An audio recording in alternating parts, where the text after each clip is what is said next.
Israel bombardeou o Catar, que abriga muitos oficiais do Hamas. O que aconteceu aqui? E se eu introduzisse apenas a pergunta cética, isso pode potencialmente colocar em risco os próprios interesses dos Estados Unidos no Oriente Médio? Bem, por favor, me ajude a entender a situação. O ataque de Israel ao Catar na semana passada levantou grandes questões. E Charlie Kirk e Ben Shapiro não estão se segurando. Os Estados Unidos da América sabiam e se calaram? Esse ataque pode sair pela culatra, nos custando o apoio do Catar nas negociações dos reféns e jogando a região no caos? Ou seja, Israel bombardeou o Catar, que abriga muitos oficiais do Hamas. O que aconteceu aqui? Se eu levantar uma questão cética, isso pode arriscar os interesses dos Estados Unidos da América no Oriente Médio? Por favor, Ben, me ajude a entender a situação. Claro. Então, eu acho que o ponto principal para entender aqui é que o Catar meio que joga dos dois lados quando se trata de sua postura de negociação entre o Hamas, Israel e os Estados Unidos. Então, o Catar forneceu um apoio material extraordinário ao Hamas, diretamente bilhões de dólares em apoio material ao Hamas. A liderança do Hamas mora há anos em hotéis de luxo no Catar. O Catar defendeu as prioridades do Hamas em várias negociações. O Catar não exerceu pressão significativa sobre o Hamas no passado para libertar os reféns ou para acabar com a guerra. À medida que Israel se aproxima do fim da guerra, representado pelo último movimento em Gaza, a administração Trump fez uma oferta final. O Hamas deveria libertar os 48 reféns restantes, incluindo 28 corpos e 20 vivos. Os Estados Unidos garantiriam que não haveria uma mediação honesta ou fim da guerra que levasse ao desarmamento do Hamas e à transição de Gaza para um governo de coalizão apoiado por estados regionais e a reconstrução da área. E o Catar estava pressionando o Hamas, aparentemente, pelo que ouvimos. E o Hamas, nesta manhã, em árabe, realmente rejeitou a proposta. Pouco divulgado pela mídia, mas é fato. O Hamas rejeitou a oferta americana. O presidente declarou na Truth Social: esta é sua última chance. Se não fizer, coisas ruins acontecerão.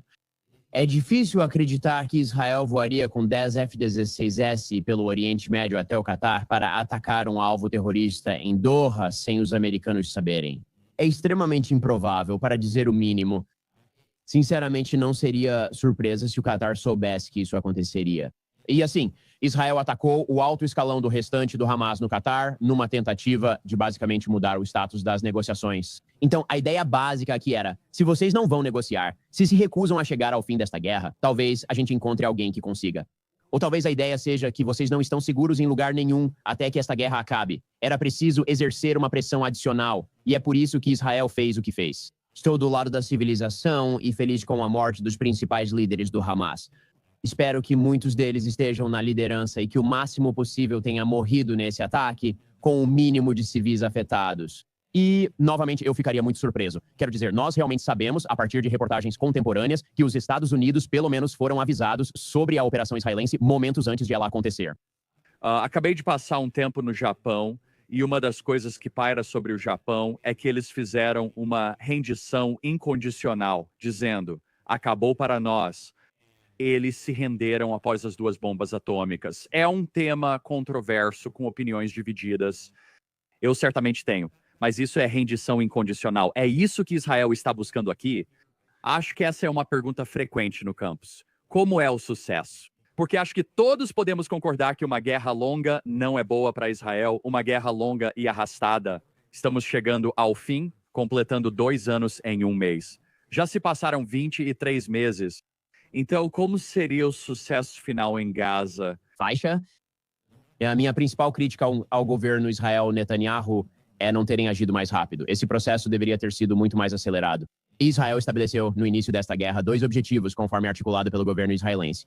O objetivo principal era libertar o máximo de reféns possível. O segundo, vencer a guerra. Esses objetivos, muitas vezes, se excluem, pois, para vencer a guerra, é necessário adotar ações militares e movimentar tropas no terreno. E, enquanto isso, o Hamas está basicamente tentando usar os reféns como sua própria forma de escudo humano. Eles já usaram seus próprios civis como escudos humanos. Eles também estão usando os reféns como uma forma de escudo humano.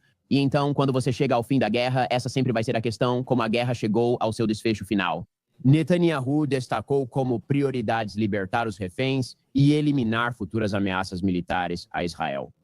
Se eu resumisse, seriam esses dois pontos. Isso deve resultar em ocupação militar israelense de partes da faixa de Gaza, criação de zonas humanitárias, principalmente na costa e em Rafah, para fornecer ajuda e saída a quem deseja partir. Este é o único conflito que conheço em que outros países impedem pessoas de sair. A administração Trump tem buscado facilitar a saída de quem deseja deixar o local e a entrada de ajuda humanitária e investimentos nas áreas libertadas dos terroristas. Assim, pode haver uma reconstrução livre do Hamas, objetivo final da guerra. Agora, pelo que entendo, a última área intocada da faixa de Gaza, em termos de operações militares sérias de Israel, é a cidade de Gaza. Por isso, o foco está na cidade de Gaza. Até onde sei, Israel controla cerca de 40% a 50% do território lá. Eles avisam as pessoas para saírem há semanas. O Hamas impede pessoas de sair nos postos de controle, manda-as voltar e atira se não ficarem na cidade para serem usadas como escudos humanos. Essa é a situação atual. Você provavelmente já sabe disso. Ou há preocupação com o Catar, que se mantém neutro e apoia ambos os lados. Por um lado, são eles que realmente apoiam o Hamas. Eles financiam o grupo e, ao mesmo tempo, são os pacificadores, muito problemático. O fato de Israel ter sido tão ousado a ponto de voar até aquela distância e bombardear o Catar foi um grande aviso para todos os membros do Hamas, onde quer que estejam, de que nós vamos atrás de vocês. Porque isso foi muito arriscado para Israel fazer, não só estrategicamente, mas também politicamente. Os Estados Unidos sabiam que Israel faria isso, é difícil imaginar que não soubessem.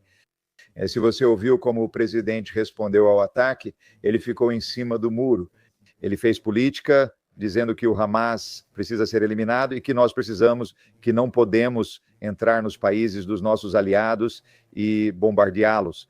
E se você se lembra sobre o que eu fiz um vídeo alguns dias atrás, os comentários que Trump fez sobre o Catar em 2017, ele explicitamente os criticou pelo apoio ao terrorismo.